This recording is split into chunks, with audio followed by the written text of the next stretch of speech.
नमस्कार सभी साथियों को स्वागत करता हूं सबका इस यूट्यूब चैनल पर जिसका नाम है स्टडी विद पीएन लोधा।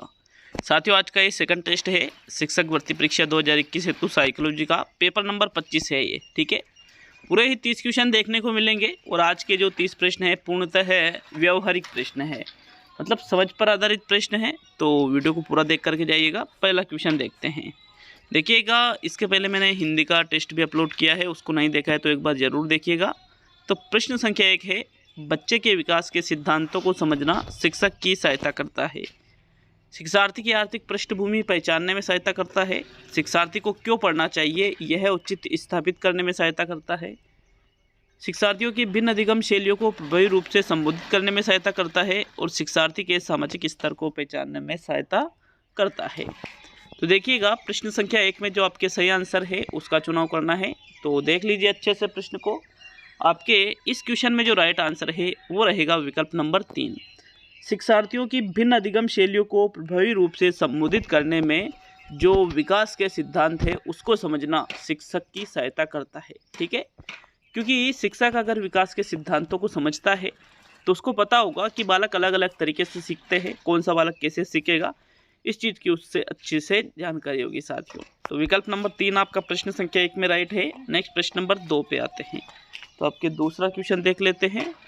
बालक के मंदबुद्धि होने से संबंधित सत्य कथन है। यह वातावरण के प्रभाव से उत्पन्न होती है, यह आनुवंशिकी से प्रभावित होती है। तो देखिएगा, एक बालक है जो मंदबुद्धि है, ये समझिएगा, है ना। तो मंदबुद्धि क्यों आएगी? क्या वातावरण के प्रभाव से उत्पन्न होगी? साथियों, आनुवंशिकी से प्रभावित होगी या आनुवंशिकी की अपेक्षा वातावरण का अधिक प्रभाव पड़ेगा? तो प्रश्न संख्या 2 में जो आपके सही आंसर है वो रहेगा यह आनुवंशिकी से प्रभावित होगी, क्योंकि मंदबुद्धिता का जो संबंध है वो आनुवंशिकता से होता है, न कि वातावरण से। वातावरण का उस पर वातावरण की और आनुवंशिकी की तुलना करें तो फिर आनुवंशिकी बहुत ज़्यादा उसमें यूँ मान लीजिए बेटर रहता है। तो विकल्प नंबर आपका 2 सही रहेगा प्रश्न संख्या 2 में। नेक्स्ट प्रश्न नंबर 3 पे आते हैं।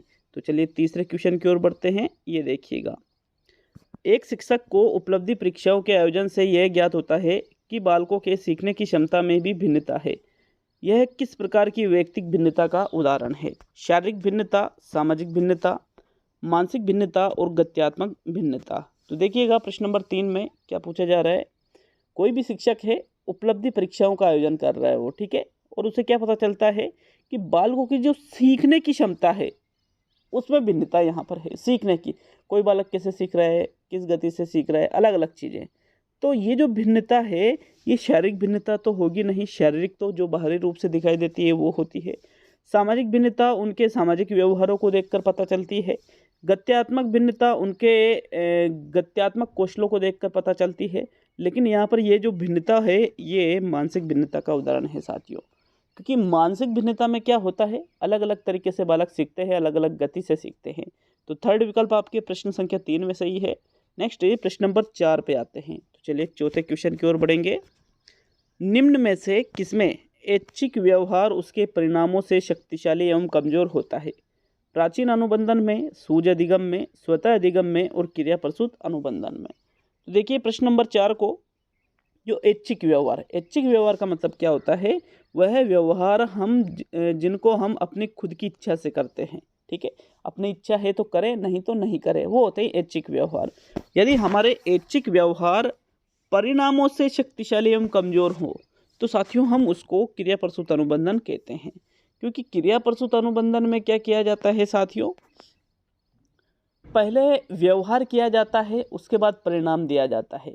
तो यदि हमको पता है कि हमको व्यवहार करने के बाद में परिणाम मिलेगा या नहीं मिलेगा, हमारी इच्छा है कि जैसे मान लीजिए आपने कोई व्यवहार किया, आपसे बोला कि भाई वहाँ पर एक कार्य है, उस कार्य को करके आओ, आप उस कार्य को करके आ गए, लेकिन आपको ये पता नहीं था कि इसका हमें फल क्या मिलेगा। आप उस कार्य को करके आने के बाद में आपको उसका इनाम दिया गया।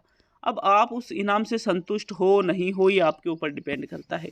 लेकिन जब आपसे अगली बार कहा जाता है कि वापस उस कार्य को करके आओ, तो फिर आपकी इच्छा है करो या मत करो। ठीक है, वो आपके ऊपर निर्भर करती है ये चीज़। तो साथियों, हमारे जो ऐच्छिक व्यवहार है वो परिणामों से शक्तिशाली एवं कमज़ोर होते हैं। यदि हमें जो परिणाम है वो संतुष्टि प्रदान कर दे तो हम उस कार्य को दोहरा देंगे, और संतुष्टि प्रदान नहीं करे तो हम उस कार्य को नहीं दोहराएंगे। इसलिए यहाँ पर ये क्रिया प्रसूत अनुबंधन वाला जो चौथा विकल्प है प्रश्न 4 में, यही आपका आंसर रहेगा। तो चलिए प्रश्न नंबर 5 की ओर आते हैं। 5वां क्वेश्चन है, निष्क्रिय, शांत, सतर्क और आत्मकेंद्रित, लज्जालु तथा संकोचशील जैसे लक्षण हेन्स आइंजैक के किस प्रकार के व्यक्तित्व की विशेषता है? बहिर्मुखता, अंतर्मुखता, तंत्रिकातापिता और सामाजिकता। तो देखिएगा, कोई व्यक्ति निष्क्रिय है, शांत है, तो फिर वो बहिर्मुख तो हो ही नहीं सकता। आत्मकेंद्रित है तो सामाजिक भी नहीं हो सकता। अब यहाँ पर या तो अंतर्मुखता का उदाहरण है या तंत्रिकातापिता का। तो साथियों, तंत्रिकातापिता में मनोविकार से ग्रस्त लोग आते हैं, लेकिन यहाँ पर मनोविकार जैसी चीज़ें ज़्यादा हमें दिख नहीं रही है। ये अंतर्मुखता की विशेषता है। सेकंड विकल्प आपके 5वें प्रश्न में बिल्कुल सही है। नेक्स्ट प्रश्न नंबर 6 को देखेंगे। तो चलिए 6ठे क्वेश्चन की ओर। प्रश्न नंबर 6 है, सोच समझ, विभेदन क्षमता, समस्या समाधान योग्यता, प्रभावी संप्रेषण इत्यादि किस क्षमता के अंतर्गत आते हैं? हमारे संज्ञानात्मक क्षमता के अंतर्गत, सामाजिक क्षमता के अंतर्गत, सांवेगिक क्षमता के अंतर्गत और उद्यमी क्षमता के अंतर्गत। तो हम किसी भी चीज़ को सोच समझकर करते हैं, 2 या 2 से अधिक चीज़ों के मध्य विभेद कर पाते हैं, समस्या का समाधान करते हैं, प्रभावी संप्रेषण करते हैं। ये सभी क्षमताएं हमारी, देखो, उद्यमी तो होगी नहीं, क्योंकि सोच समझ विभेदन उद्यम में थोड़ी आएगा। सांवेगिक क्षमता भी नहीं है, इसको हम संज्ञानात्मक क्षमता कहते हैं साथियों। संज्ञानात्मक मतलब ज्ञान से संबंधित। तो ये सारी चीज़ें ज्ञान से संबंधित है, इसलिए प्रथम विकल्प आपके प्रश्न संख्या 6 में सही है। तो चलिए अब हम आगे बढ़ेंगे प्रश्न नंबर 7 पर। 7वां क्वेश्चन देखते हैं। तुम मुझे कोई भी बालक दो और उसे मैं कुछ भी बना सकता हूँ, यह दावा किसका है? मतलब ये दावा जो है वो किसका है, ये नहीं पूछ रहे प्रश्न।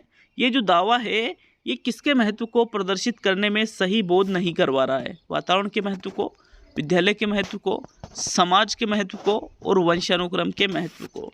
तो देखिए, उपरोक्त जो कथन है ये वॉटसन के द्वारा कहा गया था कि भाई कोई भी बालक मुझे दे दो, मैं उसे वो बना सकता हूँ जो मैं चाहूँ। तो साथियों, अगर हम किसी भी बालक को कुछ भी बना सकते हैं, मतलब वंशानुक्रम नाम की कोई चीज़ ही नहीं होती है, फिर इसका मतलब तो ये हुआ, क्योंकि वंशानुक्रम से जो लक्षण आते हैं वो प्रदर्शित ही नहीं होने देंगे, क्योंकि हम तो उसको अपने अनुसार ढाल रहे हैं ना। तो साथियों, इस प्रकार से ये वंशानुक्रम के जो महत्व है उसको बिल्कुल भी यहाँ पर इम्पोर्टेंस नहीं देता है। विकल्प नंबर 4 सही है आपके प्रश्न संख्या 7 में। नेक्स्ट प्रश्न नंबर 8 पे आते हैं। तो चलिए 8वें क्वेश्चन की ओर बढ़ेंगे। पठन वैकल्य बच्चों की पहचान किस प्रकार की जा सकती है? उनके पढ़ने और लिखने की कौशलता का विश्लेषण करके, उनकी जटिल व उच्च स्तरीय समस्याओं को हल करने की क्षमता का आकलन करके, उनके सामाजिक एवं सांस्कृतिक संदर्भ को जानकर और पूर्ण शारीरिक स्वास्थ्य परीक्षण द्वारा। देखिए, पठन वैकल्य से ग्रस्त कोई बच्चा है, पठन वैकल्य मतलब डिसलेक्सिया भी इसको हम कह सकते हैं, तो शारीरिक परीक्षण थोड़ी करेंगे, शारीरिक स्वास्थ्य परीक्षण नहीं करेंगे उसके लिए। शारीरिक स्वास्थ्य में तो वो नॉर्मल भी हो सकता है, तो उसमें पता नहीं चलता है। उनके सामाजिक और सांस्कृतिक संदर्भ को जानकर देखोगे तो फिर वो भी अच्छे हो सकते हैं, क्योंकि डिसलेक्सिया तो यहाँ पर भी प्रदर्शित नहीं होगा। डिसलेक्सिया कहाँ पर प्रदर्शित होगा? उनके पढ़ने और लेखन की जो कौशलताएं हैं उनका यदि आप विश्लेषण करोगे तो बिल्कुल आपको पता चल जाएगा कि भाई ये डिसलेक्सिया से ग्रस्त बालक है। प्रथम विकल्प आपके प्रश्न नंबर 8 में सही है साथियों। नेक्स्ट प्रश्न नंबर 9 पे आते हैं। तो चलिए 9वें क्वेश्चन की ओर बढ़ते हैं। निम्नलिखित में से कौन सी व्यक्तित्व मापन की प्रक्षेपी विधि नहीं है? हरमन रोरशा का परीक्षण, CAT, TAT और केटल की 16 PA प्रश्नावली। देखिए, व्यक्तित्व मापन की एक तो होती है प्रक्षेपी विधियाँ, ठीक है, एक होती है साथियों अप्रक्षेपी विधियाँ, और एक होती है व्यक्तिगत विधियाँ, ठीक है। व्यक्तिगत विधियाँ नहीं, 3 प्रकार से इस प्रकार वर्गीकरण है, थोड़ा डिटेल में बता देता हूँ। एक तो होती है व्यक्तिगत विधियाँ व्यक्तित्व मापन की, व्यक्तिनिष्ठ विधियाँ भी इनको कहा जाता है। एक होती है प्रक्षेपण विधियाँ, ठीक है, प्रक्षेपी या प्रक्षेपण, और एक होती है प्रेक्षण विधियाँ। तो प्रेक्षण में ऑब्जर्वेशन करके व्यक्तित्व का आकलन किया जाता है। व्यक्तिनिष्ठ विधियों में क्या होता है? डायरेक्टली पूछ के उसके उसके जो व्यक्तित्व है उसका आकलन कर लिया जाता है। और प्रक्षेपण में डायरेक्टली किसी चीज़ को नहीं पूछा जाता है, हम उसके सामने कैसी अस्पष्ट चीज़ों को रखते हैं, फिर उन पर जो वो प्रतिक्रिया देता है उस प्रतिक्रिया को देख करके हम उस व्यक्ति के व्यक्तित्व का आकलन करते हैं। तो यहाँ पर प्रक्षेपी विधियों में हरमन रोरशा का जो रोरशा शाही धब्बा परीक्षण है वो भी आ जाता है। CAT बाल अंतर्बोध परीक्षण भी आ जाता है साथियों। TAT भी इसमें आ जाता है, लेकिन केटल की जो 16 PF प्रश्नावली है ये व्यक्तित्व मापन की प्रक्षेपी विधियों में नहीं आती है। तो विकल्प नंबर आपका 4 सही रहेगा प्रश्न संख्या 9 में। नेक्स्ट ये प्रश्न संख्या 10 पे आते हैं। तो चलिए 10वें क्वेश्चन की ओर बढ़ते हैं। 10वां क्वेश्चन है, अर्थपूर्ण अधिगम को परिभाषित नहीं किया जा सकता है। विविधता की उपेक्षा करके शिक्षण की मानक विधि को अपनाना, अधिगमकर्ताओं से बातचीत करके उनकी समस्याओं को सुलझाना, छात्रों को अपने मनोभावों एवं अभिप्रेरणाओं को सुव्यवस्थित करने हेतु सहायता देना, और इनमें से सभी। तो देखिएगा, अर्थपूर्ण अधिगम के बारे में बात की जा रही है। आप अर्थपूर्ण अधिगम को कैसे परिभाषित नहीं कर सकते? अगर आप छात्रों को अपने मनोभावों एवं अभिप्रेरणाओं को सुव्यवस्थित करने हेतु सहायता प्रदान करोगे तो उससे भी आप अर्थपूर्ण अधिगम अच्छी तरह से स्पष्ट कर सकते हो। जो अधिगम करता है मतलब जो सीखने वाले हैं उनसे बातचीत करके जो उनकी समस्याएं हैं उनको सुलझाते हो, तो ये भी अर्थपूर्ण अधिगम को एक बेहतर तरीका देता है। लेकिन विविधता की उपेक्षा करके, विविधता की उपेक्षा का मतलब क्या है? सभी बालक विविध प्रकार के होते हैं, अलग अलग बुद्धि होती है, अलग अलग तरीके से सीखते हैं, अलग अलग रुचियाँ उनकी होती है। अब शिक्षण की मानक विधि को अपना रहे हो आप, तो विविधता को तो ध्यान में रखना पड़ेगा ना। इसलिए यहाँ पर ये जो प्रथम विकल्प है ये अर्थपूर्ण अधिगम को सही रूप से परिभाषित नहीं कर रहा है। प्रथम विकल्प आपके प्रश्न 10 में सही है। नेक्स्ट 11वां क्वेश्चन देखते हैं साथियों। 11वां क्वेश्चन है, सभी मानसिक रक्षात्मक ओब्लिक समायोजन युक्तियों में से कौन सी युक्ति सर्वाधिक उन्नत, अत्यंत विकसित और रचनात्मक मतलब निर्माणात्मक युक्ति है? उदात्तीकरण या शोधन, प्रक्षेपण, औचित्य स्थापन और प्रतिक्रिया निर्माण। तो साथियों प्रश्न संख्या 11 में जो राइट आंसर है, जितनी भी जो रक्षात्मक यांत्रिकता या जो रक्षात्मक युक्तियाँ या समायोजन की जो युक्तियाँ हैं उनमें से जो सबसे उन्नत, सबसे अच्छी जो मानी जाती है वो मानी जाती है उदात्तीकरण या शोधन को साथियों। विकल्प नंबर आपका 1 सही है प्रश्न 11 में। प्रक्षेपण में तो हम दूसरों के ऊपर आरोप लगा देते हैं। तो चलिए नेक्स्ट प्रश्न नंबर 12 को देखेंगे। 12वां क्वेश्चन, प्रश्न नंबर 12 है, असुमेलित है वायलिन वादक, तबला वादक, संगीतज्ञ बुद्धि, वैज्ञानिकों और गणितज्ञों में तार्किक गणितीय बुद्धि, परामर्श राजनीतिज्ञ धार्मिक नेता में स्थानिक बुद्धि, दार्शनिक आध्यात्मिक व्यक्ति अंतः व्यक्ति बुद्धि। तो साथियों देखिएगा, जो असुमेलित की बात की जा रही है तो यहाँ पर जो वायलिन वाले होते हैं, वादक, तबला वादक होते हैं, इनमें संगीतज्ञ बुद्धि ही होती है। जो वैज्ञानिक होते हैं, जो गणितज्ञ होते हैं, इनमें तार्किक गणितीय बुद्धि मानी जाती है। लेकिन जो परामर्शक, राजनीतिज्ञ, धार्मिक नेता होते हैं, इनमें स्थानिक बुद्धि नहीं होती है साथियों। स्थानिक बुद्धि तो पायलट वगैरह में होती है। तो यहाँ जो तीसरा विकल्प है ये क्या है? असुमेलित है। ये आपका आंसर रहेगा प्रश्न नंबर 12 में। नेक्स्ट प्रश्न नंबर 13 को देखेंगे। प्रश्न नंबर 13 है, अधिगम निर्योग्यता वाले शिक्षार्थियों द्वारा एक पूर्ण और उत्पादक जीवन जीने के अवसरों को बढ़ाने का सबसे सही तरीका है। इन बच्चों को अपने लक्ष्यों का निर्धारण करने के लिए प्रोत्साहित करना चाहिए। इस तरह के छात्रों की कमजोरियों पर ध्यान केंद्रित करना चाहिए।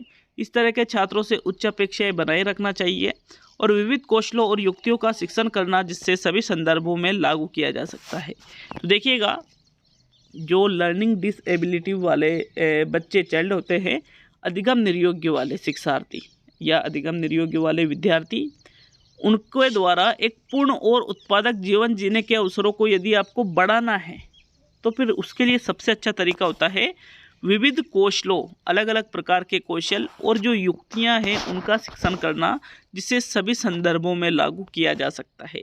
इस प्रकार से यदि आप अपने अधिगम प्रणाली उन बच्चों की तरफ उन बच्चों के लिए रखते हो तो वो सबसे बेस्ट रहेगा।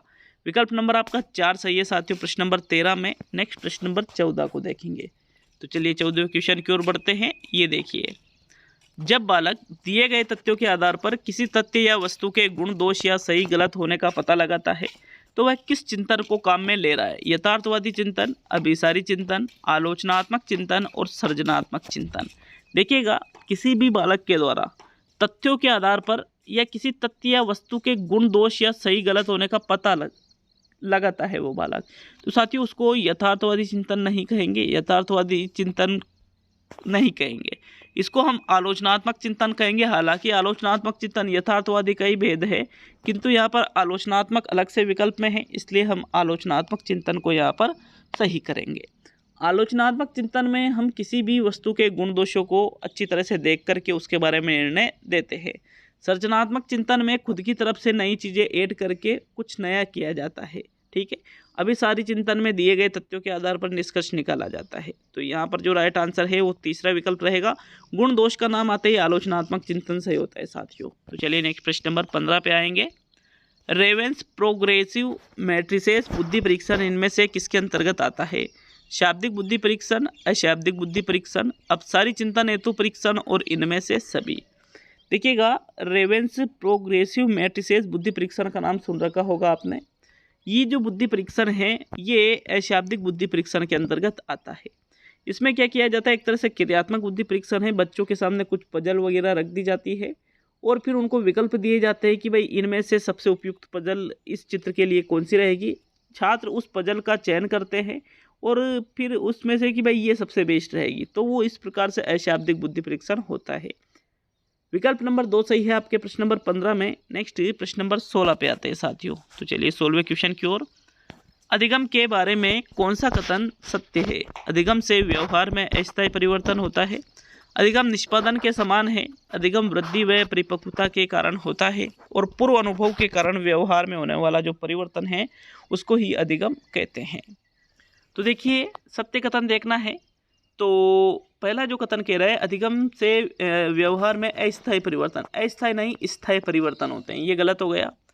अधिगम निष्पादन के समान नहीं होता, निष्पादन से भिन्न होता है साथियों, ये भी गलत है।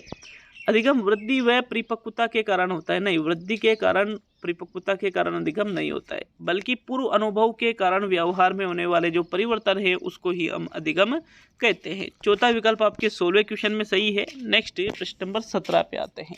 तो चलिए 17वें क्वेश्चन की ओर बढ़ते हैं। आपके 17वां प्रश्न है, मानसिक रूप से पिछड़े बालकों के लिए निम्न में से कौन सी व्यूह रचना कार्य करेगी? जो बालक मानसिक रूप से पिछड़े हैं उनके लिए आप क्या करोगे? उनके कार्यों को आप मूर्त रूप से समझाओगे, छात्रों को लक्ष्य निर्धारित करने के लिए प्रोत्साहित करोगे, स्वाध्ययन के अवसर प्रदान करोगे या सहायता के लिए बाहर से संसाधनों को प्राप्त करोगे? तो साथियों, कोई भी बालक यदि मानसिक रूप से पिछड़ा है तो स्वाध्ययन के अवसर प्रदान करने से क्या होगा, क्योंकि वो तो स्वाध्ययन करने के लायक ही नहीं है। स्वाध्ययन भी करता है तो उसको उसका फल नहीं मिलता है, बल्कि हम उसको कार्यों को मूर्त रूप से समझाएंगे, जिससे क्या होगा, मूर्त रूप से किसी भी चीज़ को यदि सीखा जाता है तो वो स्थायी ज़्यादा रहती है साथियों, और जो मानसिक रूप से पिछड़े बालक है वो भी उस चीज़ को अच्छे से याद कर पाएंगे। विकल्प 1 सही है आपके प्रश्न नंबर 17 में। नेक्स्ट प्रश्न नंबर 18 पे आते हैं। तो चलिए 18वें क्वेश्चन की ओर बढ़ते हैं। किशोरावस्था में बालक अच्छे से तैयार होते हैं, दर्पण में अपने आप को देखकर सोचते हैं कि मैं कितना सुंदर हूँ। फ्रायड ने किशोरावस्था की इस अवस्था को क्या कहा है? इलेक्ट्रा, ओडिपस, नर्सिज्म और ऑटिज्म। देखिए, किशोरावस्था की बात की जा रही है, ज़्यादातर लड़कियों में ऐसा होता है। तो दर्पण के आगे सजना संवरना ये चीज़ें किशोरावस्था में ही आती है, और फ्रायड ने इसको नर्सिज्म कहा है साथियों। नर्सिज्म मतलब होता है स्वयंमोह, स्वयंमोह मतलब खुद से मोह करना। ठीक है, विकल्प नंबर आपका 3 सही है। इलेक्ट्रा में तो क्या लड़कियों में ये ग्रंथियाँ पाई जाती है, और किशोरावस्था में वो उनकी जो हम उम्र के जो लड़के हैं उनकी तरफ आकर्षित होती है। ऑटिज्म ग्रंथि जो होती है ये लड़कों में पाई जाती है, और किशोरावस्था में उनके हम उम्र की जो लड़कियां हैं वो उसकी तरफ आकर्षित होते हैं। तो यह थर्ड विकल्प आपके 18वें क्वेश्चन में सही है। नेक्स्ट प्रश्न नंबर 19 को देखेंगे। तो चलिए 19वें क्वेश्चन की ओर। अहम का कार्य है, ठीक है, ईगो की बात की जा रही है। नैतिक आचार संहिता निर्धारित करना, इदम व आदर्शवादिता के बीच समन्वय की भूमिका निभाना, अतृप्त इच्छाओं का भंडारण करना और हमारी सहानुभूति की प्रवृत्तियों की सामाजिक मानकों की परवाह किए बगैर तृप्ति करना।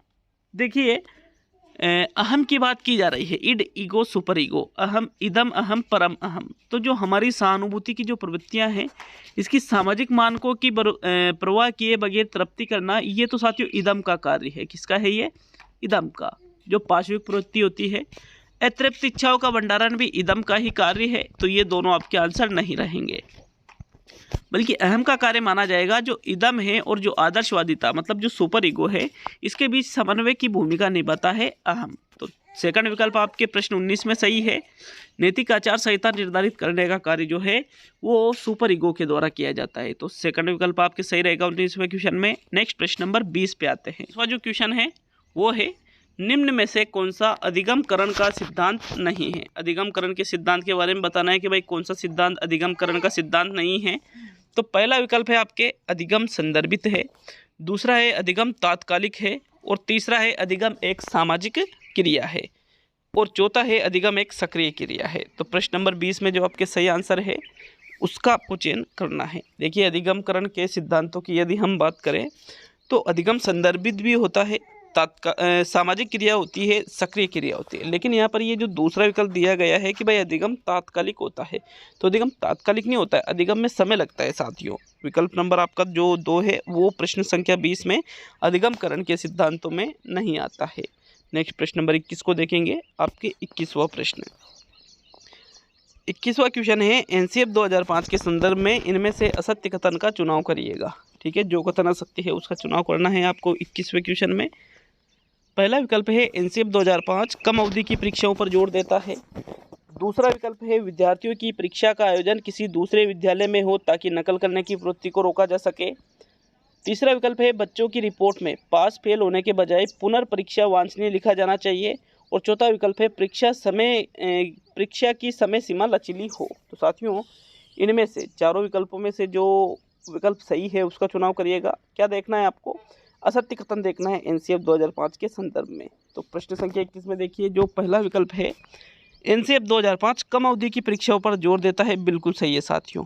चौथा विकल्प बिल्कुल सही है, परीक्षा की समय सीमा है उसको लचीला बनाना चाहिए। तीसरा जो विकल्प है बच्चों की रिपोर्ट में पास फेल जो हम लिखते हैं कि भाई पास हुआ फेल हुआ, तो उसके स्थान पर पुनर्परीक्षा वांछनीय लिखा जाना चाहिए, ये भी एनसीएफ 2005 सुझाता है। लेकिन जो दूसरा विकल्प है विद्यार्थियों की परीक्षा का आयोजन किसी दूसरे विद्यालय में हो ताकि नकल करने की प्रवृत्ति को रोका जा सके, ऐसा एनसीएफ 2005 ने कोई कथन नहीं कहा है। तो विकल्प नंबर आपका जो 2 है ये एनसीएफ 2005 के संदर्भ में असत्य कथन है। नेक्स्ट ये प्रश्न नंबर 22 पे आते हैं। तो चलिए 22वें क्वेश्चन की ओर। निम्न में से कौन सा बाल विकास का सिद्धांत नहीं है? मैंने क्या कहा था, आज के जो प्रश्न है अधिकतर व्यवहारिक है। आप किस तरह से प्रश्न को देखते हो ये आप पर निर्भर करता है। आप चाहो तो आज के सारे प्रश्न भी सही कर सकते हो, नहीं तो 20-22 पे स्कोर रह जाएगा आपका। तो बाल विकास का सिद्धांत जो नहीं है, परिपक्वता एवं अनुभव के कारण बाल विकास प्रभावित होता है। सभी विकास और अधिगम एक समान दर से विकास करते हैं। सभी विकास एक क्रम को बनाते हैं और विकास के सभी क्षेत्र महत्वपूर्ण होते हैं। देखिए, बाल विकास के सिद्धांतों में विकास के जितने भी क्षेत्र हैं सभी को महत्वपूर्ण माना गया है। परिपक्वता और अनुभव के कारण बाल विकास बिल्कुल प्रभावित होता है, लेकिन सभी विकास और अधिगम एक समान दर से विकास करते हैं, ये गलत है साथियों। सभी विकास एक समान दर से विकास कभी भी नहीं कर सकते हैं, क्योंकि अलग अलग जो विकास की जो क्षेत्र है ये अलग अलग दर से विकास करते हैं। शारीरिक विकास है, मानसिक विकास है, सामाजिक उसका विकास है, गत्यात्मक, नैतिक, संवेगात्मक जो भी है साथियों। जैसे किसी का नैतिक विकास अच्छा हो रहा है तो हो सकता है मानसिक विकास अच्छा ना हो या शारीरिक विकास अच्छा ना हो। किसी का सामाजिक विकास अच्छा हो रहा है तो हो सकता है उसका गत्यात्मक विकास अच्छा ना हो। किसी भी प्रकार से देख सकते हैं। तो ये जो दूसरा विकल्प है ये बाल विकास के सिद्धांतों के बारे में सही नहीं है, और यही आपका आंसर है प्रश्न नंबर 22 में। नेक्स्ट प्रश्न नंबर 23 पे आते हैं। तो चलिए 23वें क्वेश्चन की ओर। आरटी 2009 का सबसे विस्तृत अध्याय है अध्याय 1, अध्याय 2, अध्याय 3 और अध्याय 4। देखिएगा, आरटी 2009 कहती है कि भाई ये जो आरटी 2009 के अध्यायों के बारे में बात की जा रही है यहाँ पर। तो आरटी 2009 के जो अध्याय है उसमें सबसे विस्तृत अध्याय है साथियों अध्याय नंबर 4। 1 अप्रैल 2010 से ये संपूर्ण भारत में लागू हुई थी, सभी को ही पता होगा। ये तो 6 से 14 वर्ष के बालकों के लिए निःशुल्क एवं अनिवार्य शिक्षा का अधिकार अधिनियम था ये। तो प्रश्न नंबर 24 पे आते हैं, आपके 24वां। तो साथियों प्रश्न नंबर 24 है, एक बालक पहाड़े सीखकर उसका उपयोग गुणा और भाग करने में करता है। अधिगम स्थानांतरण के जिस प्रकार का यह उदाहरण है, मानसिक से शारीरिक, शारीरिक से शारीरिक, मानसिक से मानसिक और शारीरिक से मानसिक। तो प्रश्न नंबर जो 24 है, बालक के द्वारा पहाड़े सीखे जा रहे हैं और पहाड़े सीख कर उसका उपयोग किस में कर रहा है, वो गुणा में कर रहा है, भाग में कर रहा है। तो सारे साथियों यहाँ पर इस प्रकार से जो अधिगम स्थानांतरण हो रहा है, तो पहाड़े सीखना किसका उदाहरण है, मानसिक का उदाहरण है। तो ये दोनों विकल्प तो गलत हो गए। अब पहाड़े सीखकर वो गुणा भाग करे, तो गुणा भाग भी कैसी संक्रिया, शारीरिक संक्रिया है या मानसिक ही है साथियों। इसलिए आपके जो विकल्प नंबर 3 है 24वें क्वेश्चन में, यही आपका सही आंसर रहेगा। तो चलिए आगे बढ़ते हैं प्रश्न नंबर 25 पर। 25वां क्वेश्चन देखेंगे। निम्नलिखित में से कौन सा कथन सही नहीं है? वंशानुक्रम माता पिता से संतान में गुणों का संचरण है। विकास प्राणी और उसके पर्यावरण की अंतःक्रिया का परिणाम है। वंशानुक्रम व्यक्ति की जन्मजात विशेषताओं का शोधन है और माता पिता की शारीरिक और मानसिक विशेषताओं का संतानों में संचारित होना वंशानुक्रम है। तो सारे ही कथन लगभग यहाँ पर वंशानुक्रम से संबंधित है। जो कथन आपको सही नहीं लग रहा है कि यार ये कथन तो वंशानुक्रम के बारे में सही नहीं है, तो उसका चयन आपको प्रश्न नंबर 25 में करना है साथियों। देखिएगा 25वें क्वेश्चन का जो राइट आंसर रहेगा वो रहेगा विकल्प नंबर 3। वंशानुक्रम व्यक्ति की जन्मजात विशेषताओं का शोधन है। अगर आप जन्मजात विशेषताओं का शोधन कर लेते हो तो फिर वो वंशानुक्रम थोड़ी रहेगा, ये गलत है। बाकी जो प्रथम विकल्प है कि भाई वंशानुक्रम माता पिता से संतान में गुणों का संचरण, बिल्कुल सही है। जो माता पिता से जो गुण संतान में आते हैं वो वंशानुक्रम है। विकास प्राणियों और उसके पर्यावरण की अंतःक्रिया का भी परिणाम है, ये भी सही है। माता पिता की जो शारीरिक और मानसिक विशेषताओं का संतानों में आना होता है, संचारित होता है, उसको ही हम वंशानुक्रम कहेंगे। तो चौथा, दूसरा और पहला विकल्प तो यहाँ पर सही है, लेकिन तीसरा विकल्प सही नहीं है 25वें प्रश्न में, इसलिए आपके थर्ड विकल्प ही सही आंसर है। तो चलिए नेक्स्ट प्रश्न नंबर 26 पर, निम्नलिखित में से कौन सी विशेषता आंतरिक रूप से अभिप्रेरित बच्चों के लिए सही नहीं है? वह हमेशा सफल होते हैं, उन्हें कार्य करने में आनंद आता है, वे कार्य करते समय उच्च स्तर की ऊर्जा प्रदर्शित करते हैं और वे चुनौतीपूर्ण कार्यों को पसंद करते हैं। तो साथियों, जो बालक आंतरिक रूप से अभिप्रेरित है उसके लिए जो सही कथन नहीं है उसका चयन यहाँ पर करना है। तो 26वें क्वेश्चन में थोड़ा सोच लीजिए। राइट आंसर रहेगा आपके विकल्प नंबर 1, वे हमेशा सफल होते हैं। ये कोई ज़रूरी नहीं है। जैसे कोई बालक आंतरिक रूप से अभिप्रेरित, हाँ चांस बहुत ज़्यादा बढ़ जाते हैं सफलता के, लेकिन ये कोई ज़रूरी नहीं है कि जो आंतरिक रूप से अभिप्रेरित हो गया तो वो हमेशा ही सफल होगा, ये आवश्यक नहीं है साथियों। कार्य करने में उनको आनंद आता है क्योंकि वो आंतरिक रूप से अभिप्रेरित है, कार्य करते समय उच्च स्तर की ऊर्जा भी प्रदर्शित करते हैं, चुनौतीपूर्ण कार्यों को पसंद भी करते हैं। लेकिन यहाँ जो प्रथम विकल्प है कि हमेशा सफल होते हैं, तो हर एक आंतरिक बच्चा हमेशा सफल नहीं होता है। अगले दो बार में हो जाए साथियों ऐसा नहीं, लेकिन ये जो प्रथम कथन है ये आंतरिक रूप से अभिप्रेरित बच्चों के लिए सही नहीं माना जाएगा। विकल्प 1 सही है प्रश्न नंबर 26 में। नेक्स्ट प्रश्न नंबर 27 पे आते हैं। तो 27वां क्वेश्चन, इनमें से उस कथन का चयन कीजिए जो कि अधिगम की विशेषता को सही से प्रकट नहीं कर रहा है। अधिगम एक सौद्देश्यपूर्ण प्रक्रिया है जिसके माध्यम से व्यवहार में परिवर्तन आता है। लक्ष्य की निश्चितता के बावजूद अधिगम अर्थयुक्त प्रक्रिया है। अधिगम एक सृजनात्मक प्रक्रिया है जिसमें लक्ष्यविहीन क्रियाओं को करके लक्ष्य प्राप्ति तक पहुंचा जाता है, और अधिगम अनुभव व अभ्यास के कारण घटित होने वाली प्रक्रिया है। तो प्रश्न नंबर 27 में राइट आंसर बताइएगा कि भाई कौन सा विकल्प आपका इसमें सही रहेगा। तो देखिएगा, अधिगम की विशेषता को सही से जो प्रकट नहीं कर रहा है, एक बार विकल्पों को अच्छे से देख लीजिएगा, फिर हम इस क्वेश्चन को समझेंगे। तो सोच लिया होगा राइट आंसर, देख लेते हैं, समझ लेते हैं प्रश्न को। पहला है अधिगम एक सौद्देश्यपूर्ण प्रक्रिया है, बिल्कुल सही बात है, जिसके माध्यम से व्यवहार में परिवर्तन आता है, ये भी सही है साथियों। अधिगम सौद्देश्यपूर्ण प्रक्रिया माना जाता है अधिगम को, और व्यवहार में परिवर्तन भी इससे आता है। लक्ष्य की निश्चितता के बावजूद अधिगम अर्थयुक्त प्रक्रिया है, बिल्कुल सही बात है, लक्ष्य की निश्चितता के बावजूद अधिगम अर्थयुक्त प्रक्रिया। तो इसमें तो कुछ नहीं, प्रश्न को थोड़ा घुमाया गया था, बाकी ये विकल्प तो सही है अधिगम के बारे में। लेकिन तीसरा विकल्प कह रहा है अधिगम एक सृजनात्मक प्रक्रिया है, बिल्कुल सही बात है, जिसमें लक्ष्य विहीन। तो साथियों, लक्ष्य विहीन का मतलब क्या होता है? लक्ष्य से भटकना। तो लक्ष्य से भटकने वाली क्रियाओं को करके हम लक्ष्य की प्राप्ति तक पहुंचते हैं क्या? नहीं, लक्ष्य युक्त आना चाहिए यहाँ पर। तो इस प्रकार ये जो तीसरा कथन है ये अधिगम के बारे में, ये इस एक शब्द ने ही पूरा माहौल बिगाड़ दिया, यूँ मान लो आप। तीसरा विकल्प आपका सही रहेगा प्रश्न नंबर 27 में। बाकी जो चौथा विकल्प है अधिगम अनुभव व अभ्यास के कारण गठित होने वाली प्रक्रिया है, तो ये बिल्कुल सही है साथियों। ठीक है, नेक्स्ट प्रश्न नंबर 28 पे आते हैं। 28वां क्वेश्चन है आपके, द्विवा स्वप्न किसकी एक सामान्य समस्या है? बहिर्मुखी बालकों की, रचनात्मक बालकों की, अपराधी बालकों की और प्रतिभाशाली बालकों की। तो डे ड्रीमिंग जिसको कहते हैं द्विवा स्वप्न, साथियों सामान्य रूप से ये जो अपराधी बालक होते हैं उनकी एक सामान्य समस्या इसको समझा जाता है। सामान्य समस्या क्यों समझा जाता है इसको? क्योंकि अपराधी बालक अधिकतर अपराध द्विवा स्वप्न के आधार पर ही करते हैं। थर्ड विकल्प 28वें प्रश्न में सही रहेगा।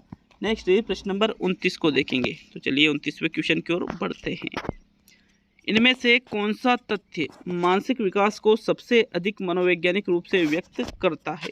ठीक है, यह शक्ति बालक के आचरण में सुधार लाती है। यह ऐसी शक्ति है जो सार्थक तथ्यों को प्रकट करती है। मानसिक विकास अधिगम का साधन है और यह शक्ति बालक का नवीन परिस्थितियों से समाधान करती है। तो देखिए, मानसिक विकास को सबसे अधिक मनोवैज्ञानिक रूप से व्यक्त करने वाला जो कथन है पहला क्या कह रहा है, यह शक्ति बालक के आचरण में सुधार करती है, सही हो सकता है। यह ऐसी शक्ति है जो सार्थक तथ्यों को प्रकट करती है, बिल्कुल ये भी सही हो सकता है। मानसिक विकास अधिगम का साधन है, ये भी हो सकता है। लेकिन चौथा विकल्प भी हो सकता है, क्या है, यह शक्ति बालक का नवीन परिस्थितियों में से समाधान करती है। तो ये जो चारों विकल्प है, इन चारों विकल्पों में से सबसे बेस्ट विकल्प का आपको चयन करना है साथियों। तो फिर जो सबसे बेस्ट विकल्प है, सबसे बेस्ट विकल्प रहेगा आपके, यह शक्ति बालक का नवीन परिस्थितियों से समाधान करती है। क्योंकि मनोवैज्ञानिक रूप की बात की जा रही है साथियों यहाँ पर। आचरण में सुधार करना, अधिगम का साधन, सार्थक तथ्यों को प्रकट करना। वैसे बोनस वाला क्वेश्चन भी हो सकता है ये, बट सबसे बेस्ट विकल्प चौथा ही रहेगा इसमें। तो आज का अंतिम और 30वां क्वेश्चन। लेकिन किसी भी प्रश्न में आपको डाउट है, जैसे कल पर्यावरण का टेस्ट डाला था तो एक क्वेश्चन में टाइपिंग मिस्टेक की वजह से उसका आंसर गलत बता दिया था, शायद पंचायती राज से संबंधित था, चुनाव से संबंधित। लेकिन उसके तुरंत बाद मैंने नीचे कमेंट भी किया था कि भाई इस क्वेश्चन में तीसरा विकल्प सही रहेगा। ठीक है, कमेंट जाके देख सकते हो, कल ही कर दिया था मैंने। तो आज का अंतिम और 30वां क्वेश्चन। वीडियो अच्छा लगे तो लाइक शेयर जरूर करिएगा साथियों। देखिएगा 30वें क्वेश्चन को देखते हैं। लेकिन जितने क्वेश्चन आपके सही हुए हैं वो भी कमेंट करके जाए, और जैसा वीडियो आपको लगा वो भी हमें जरूर बताएं साथियों। तो 30वां और आज का अंतिम क्वेश्चन है, एक कक्षा विशेष में विद्यार्थी ने कितना ज्ञान या उपलब्धि ग्रहण किया है की जानकारी के लिए हम जो परीक्षण करते हैं कहलाता है उपलब्धि परीक्षण, आकलन परीक्षा और अधिगम। तो कक्षा विशेष में छात्र ने कितना ज्ञान ग्रहण किया है, कितनी उसकी उपलब्धि रही है, इसके लिए हम उपलब्धि परीक्षण करते हैं। विकल्प 1 सही है प्रश्न नंबर 30 में। तो ये आज का सेकंड टेस्ट था, सेकंड टेस्ट पूरा हुआ। देखोगे इसके बाद में जो शाम को पर्यावरण का टेस्ट 2 दिनों से डाल रहा हूँ, तो आज देखो वैक्सीनेशन में ड्यूटी है तो हो सकता है कि टेस्ट ना आ पाए, क्योंकि ज़्यादा वहाँ से अगर जल्दी फ्री हो गए तो आ जाएगा, नहीं तो नहीं आ पाएगा साथियों। ठीक है, फिर भी कोशिश करूँगा कि भाई आ जाए। तो मिलते हैं अगले वीडियो में। बहुत बहुत धन्यवाद सभी का।